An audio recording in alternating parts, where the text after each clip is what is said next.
right. 2009, December 6th, 2009. This is an area west of the downtown area, Salt Lake City. Ooh, that looks like fun today. It is pretty cold. It's like 27 degrees out. In 2009, December, Josh and Susan Cox Powell lived with their two kids out here. This is an area, it's basically called Magna, but all the newspapers described it as West Valley, but it's really not. It's an area called Magna. If you just go a few blocks west of here, and you're in this totally old suburb area called Magna. But anyway,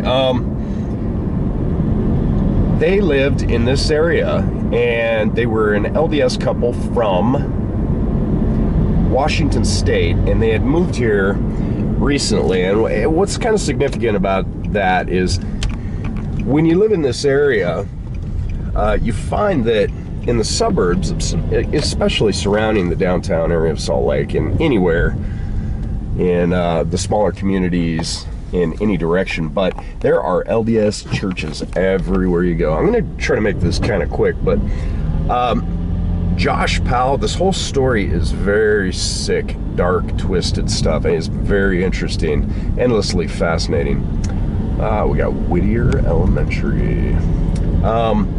There are churches on almost every block in some of these neighborhoods, and I kind of wanted to show you this. This right here, by the way, is Hunter Park, which is very likely where Josh and Susan took their two boys, Braden and Charles, to play, you know, in the nice months, probably in the wintertime too. This is just right around the corner, Hunter Park. It's an old park. But directly up here is an LDS church.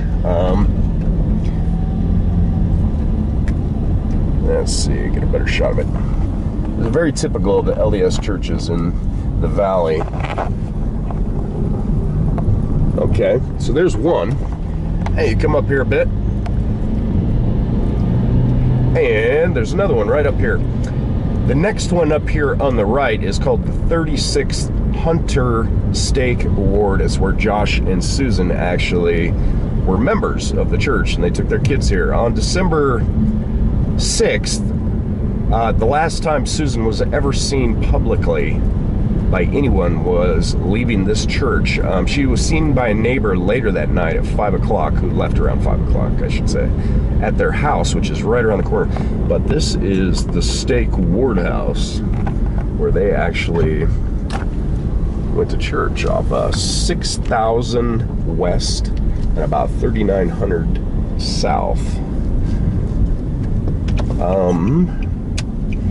So let's pull in here. She was last seen here on the 6th of December, which is a Sunday. Monday, she did not show up for work. And she worked at a bank. She worked at Wells Fargo. She didn't show up for work. And when she didn't show up for work, Josh's sisters and mother actually called the police. Now, Josh and Susan had moved out here from Washington State to be closer to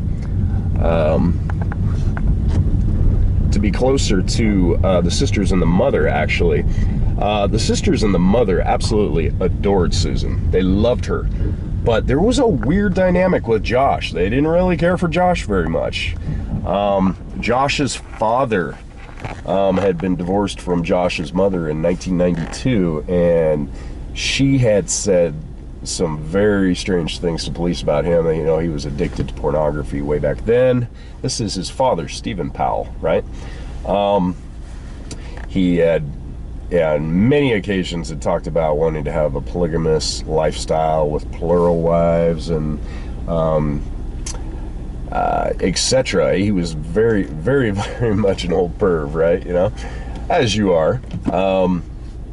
But so they moved out here, and they got a job out here. Josh worked for various businesses. He had a bachelor's degree in business, and she had some sort of banking degree and worked at different banks, bank chains, and she worked at Wells Fargo. She didn't show up for work the next day. They called the police, and the kids were not dropped off at daycare. This is Monday, right? and so they called the police. The police went over to Josh and Susan's house, broke in, citing that they were worried that there was carbon monoxide poisoning going on inside the house, possibly. That was their excuse to get in, and I don't blame them. Susan's car was parked in the driveway. When they got inside, they found blood. They found 2 large fans blowing out a wet spot on the carpet. They found her purse and her cell phone, and nobody was in the house. This is Monday. Let's see. They found a will and a video with her saying that how their marriage was terminally damaged, and a statement saying that if she disappeared, she said this on video, even though it may look like an accident, it probably wouldn't be. Very odd stuff. They also found a life insurance policy taken out by Josh on her for $1.5 million. He came home about 5 o'clock that night, and with the 2 boys, by the way, and they had a van, and the police were waiting for him. They took him downtown, or took him to West Valley City Police Station, which is nearby, and interviewed him, and he said, "Oh yeah, we went camping last night at midnight, me and the boys, and we left her there. She was just sleeping, and we went camping." Now, I remember this was all over the news. People were freaking out because it was a total crazy snowstorm that night. And of course, I mean, it's just the craziest, alibi ever. Later, when the boys were going to daycare, a few days later, one of them had said that Susan had actually gone camping with them, and she didn't come home with them. Mommy didn't come home. And even drew a picture of like the van with the whole family in the van. Susan didn't make it back. She is still to this day a missing person. So Stephen Powell at one point was interviewed by the police out in Washington, and he admitted that he and Susan were madly in love. This is his comments. No, who knows what Susan would say about that, but he was in love with Josh's wife, his own son's wife.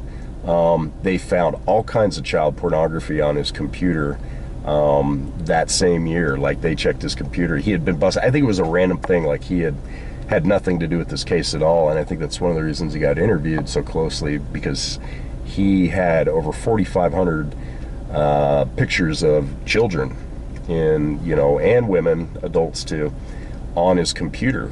And he was this is just the sickest stuff. He was in love with Josh's wife, according to him.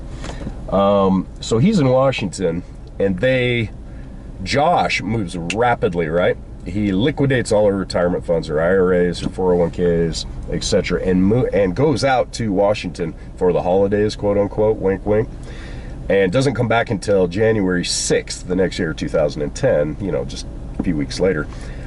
He's gone this whole time.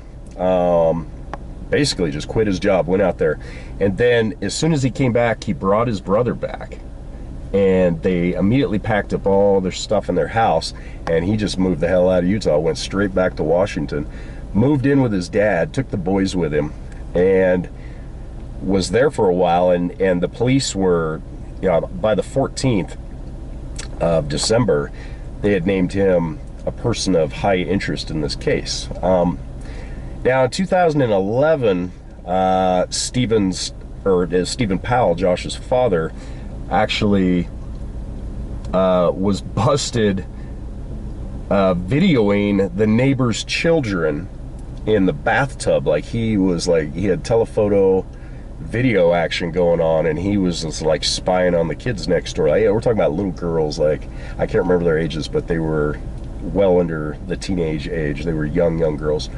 And he had all kinds of video. He had video of Susan as well, and pictures of Susan as well, in various forms of nudity and just whatever. He'd been spying on her too, and there's never been anything that really directly links him and Susan at any level, but this is all stuff he said. Anyway, so he goes to jail for 2 years. In 2013, he gets out, and in 2014, he went back to prison because they reinstated this former child pornography content that he had on his computer. Anyway, I digress. So when he's out there, Josh is out there, he moves in with his dad, and when this voyeurism stuff goes down, CPS get involved, and Susan's mother and father file for custody of the two boys. They get it temporarily, and Josh, but at the same time, Josh is allowed visitation rights, supervised visits with a social worker, which is a big bone of contention, because at the end of the story, that proved to be a monster mistake. There was all kinds of lawsuits between Josh's sisters and Susan Powell's mother and father and family, etc.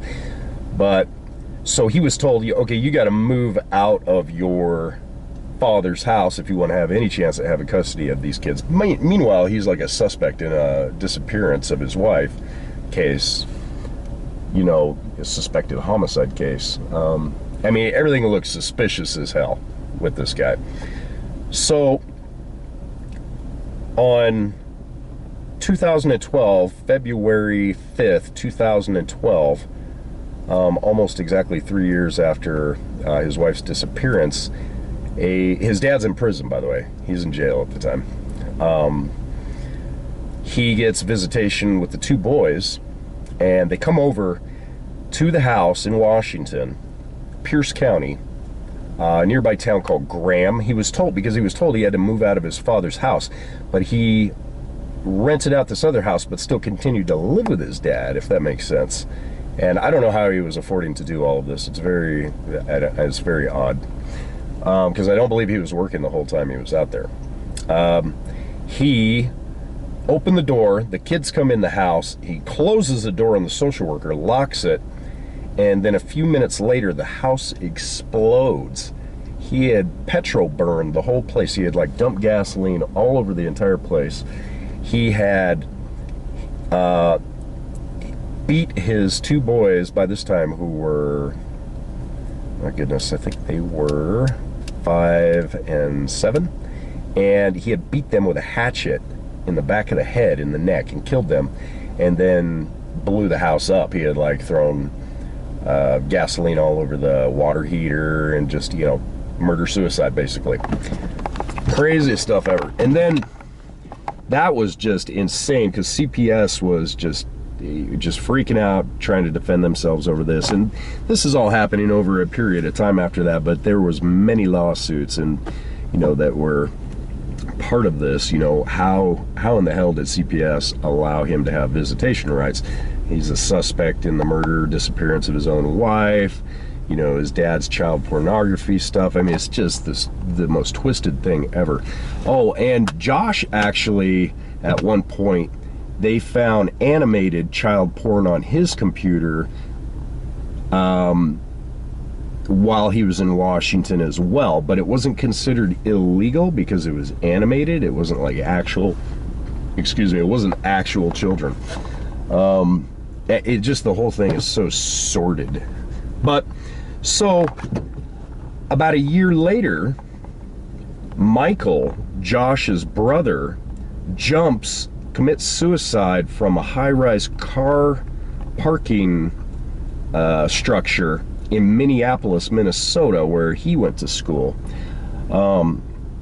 It's very, very likely the police and Josh's sisters and Susan's family, they all believe that he was very much in on this, and that he knew where Susan was, where she was buried, and that he had possibly been part of the whole thing. It's just the most twisted thing. But anyway, let's illustrate a little more here how close he lived to this church. This is the Hunter Ward, 36 Ward. And there's so much more to this story. Like, I could just go on and on and on. It's really disturbing to me that this kind of stuff happens. But, I would never like say anything about the church or anything, but there are many people who are longtime Utah residents out here that are not church members, and there's all kinds of theories about behavior and the way the church makes people behave. Not makes, but they create kind of a culture.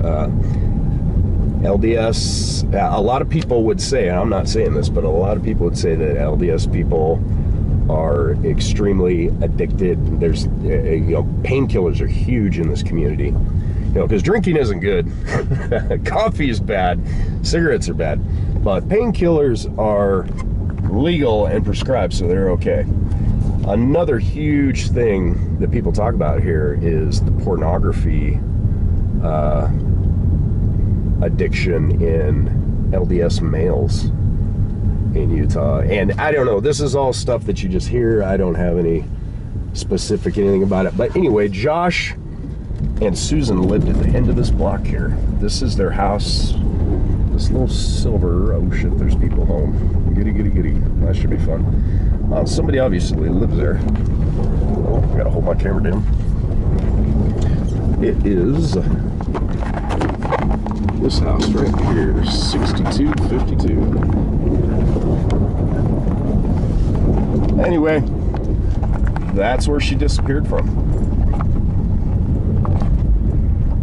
Susan Cox Powell.